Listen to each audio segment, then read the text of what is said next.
Pemirsa, Kementerian Kehutanan Kemenhut tengah merampungkan aplikasi tracking untuk mendeteksi keberadaan para pendaki di Gunung Rinjani. Menhut Raja Juli menyebut bahwa aplikasi tersebut mulai dijalankan pada akhir September 2025.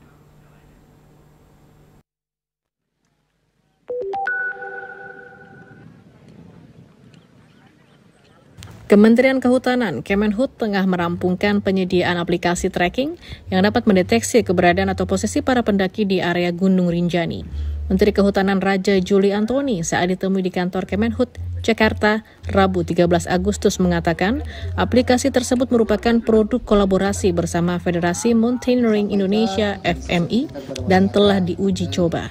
Menurutnya, saat ini aplikasi tracking itu tengah memasuki tahap penguatan sinyal internet, utamanya di titik-titik krusial dan mulai diterapkan untuk para pendaki pada awal September 2025.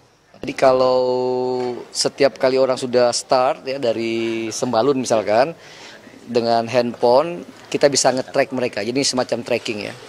Mereka di mana, posisi di mana, ada 10 orang, 20 orang itu bisa dilihat nanti di Sembalun maupun di Jakarta sini gitu.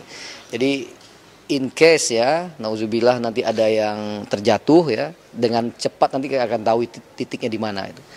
Dan tantangannya adalah penguatan sinyal ya. Nanti di beberapa tempat, di tempat-tempat bahaya itu kita akan